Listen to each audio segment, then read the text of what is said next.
고화성의 미정 어땠어요? 네, 뭐 좋았죠. 어떻게 좋았냐면 뭐 작품 횟수로는 삼진그룹에 이어서 두 번째인데, 근데 그때도 그랬고, 근데 이번엔 특히 진짜 모르겠어요. 이게 저한테 고화성 배우는 진짜 최고인 것 같고요. 근데 되게 무슨 얘기를 해줄까? 그 아성 배우가 촬영 전에 그 얘기했던 게 기억이 나요. 촬영 전에 이렇게 촬영 현장에서 되게 자기는 비껴 서 있을 것 같다.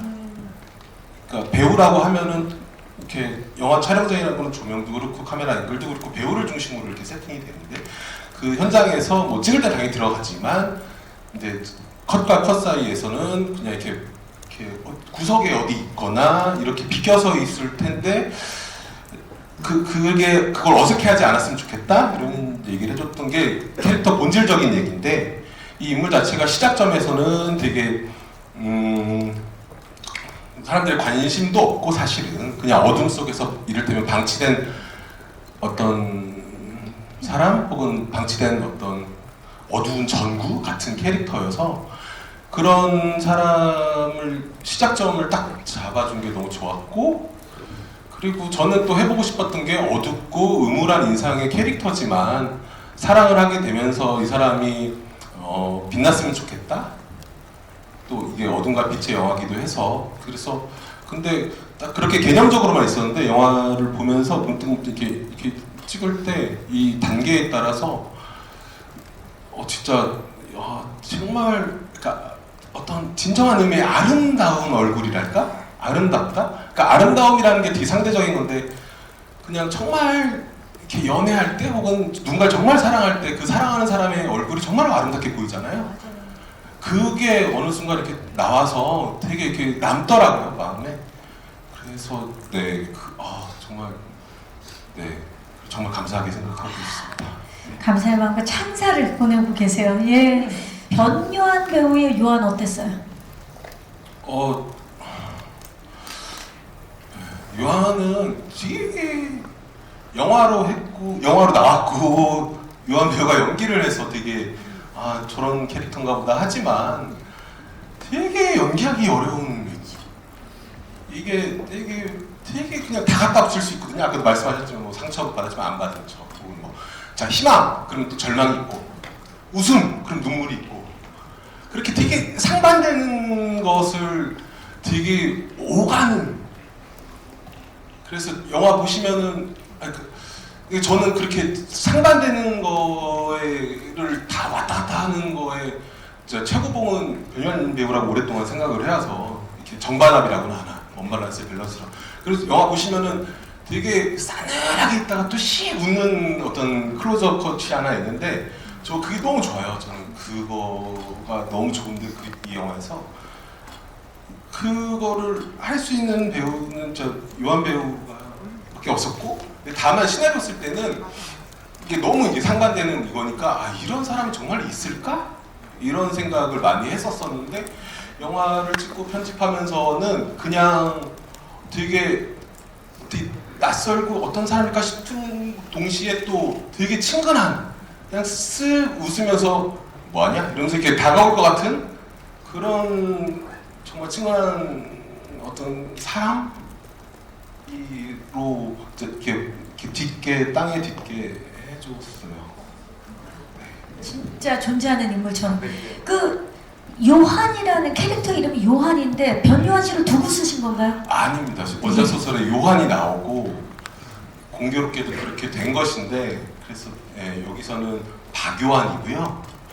그래서 요한 배우랑 초반에 이제 캐릭터 얘기할 때 재밌었던, 저는 그치 했던 게, 그러니까 여기 박요한이요. 계속 박요한이 여기서 이렇게 할 때 맞다, 이거 박요한이지 이렇게 하면서 혼동하지 않고 했습니다. 아마 그 영화를 보고 나면 너무 박요한인지 변요한인지 헷갈릴 수 있을 정도로 찰떡같이 해주셨을 것 같아요. 감독님 매일 아침 새벽 6시부터 9시까지 3시간을 몇 달 동안 만나면서 호흡을 맞추셨는데, 이 경록, 이 상민 씨가 만든 경록은 어땠는지도 궁금하고, 또 하나는 감독님이 좀 경록한테 그러니까 고민스러웠던 점을 문상민 씨가 해결해줬던 게 있다면서 그 얘기도 좀 부탁드릴게요. 네. 새벽에 왜 만났냐면 그 영화 이렇게 진행되면은 사무실에 뭐 다른 회의도 해야 되고 보통 연출팀, 제작팀, 다른 팀들은 오전 10시에 출근하기 때문에 근데 저는 좀 일찍 일어나는 스타일 안 와도 저는 어차피 새벽에 나가 있는데 네, 그래서 10시부터는 제가 일을 해야 돼서 스태프들이랑 그래서 그냥 농담 반 설마 오지 않겠지? 하는 마음으로 6시에 올 수 있니? 그랬더니 그 매니저도 없이 그냥 오더라고요, 다음날부터. 그리고 10시가 되면은 갈게요 하고 또 스태프들 커피를 사들고 다시 돌아와서 스태프 주고 가고 그러면서 만들어 갔고 근데 그렇게 만든 것은 저 자신이 경록이라는 캐릭터에 관해서 어떤 구체적인 상이 없었어요. 그냥 이렇게 얘기하면은 청춘의 표상이고 하지만 그냥 떠오르는 거는 어떤 정체된 공기, 정체된 기분 같은 거였고 상민 배우를 한 것도 왜 이거를 하려고 하세요? 라고 했을 때 아까도 얘기했지만 저 같아서요. 그래서 그럼 당신은 어떤 사람인가 혹은 이런 상황에서 어떻게 할 것인가 또 사람이 나갔다라고 또 막연히 느끼는 거잖아요. 내가 어떤 사람인지 아는 사람이 얼마나 있겠어요, 선명하게. 그러면서 같이 정말로 제 핸드폰으로 표정도 찍어가면서 그렇게 했었고 그렇게 즐겁게 잘 준비해서 영화를 찍었던 것 같고 고민이라기보다 저는 이럴 수 있지 않을까 했는데 시나리오 단계에서 많은 분들이 시나리오만 보고 상민 배우가 오기 전까지는 얘가 쟤를 왜 좋아해? 라는 얘기를 진짜 많이 들었던 것 같아요. 무슨 이유에서 그러니까 요즘 또 이렇게 조건을 따지잖아요. 어떤 인과가 성립해야지 연애를. 근데 제가 생각할 때의 어떤 사랑이라는 것은 조건이 보일 수 있겠지만 그게 다는 아닌 거고 그 무엇 혹은 자기도 모르게 가는 무엇이라고 생각이 드는데 하여튼 그런 얘기를 많이 들었어요. 얘가 얘를 왜 좋아하냐 이런 얘기 많이 들었는데 상민 배우랑 촬영하면서는 그걸 물어보는 사람이 없었고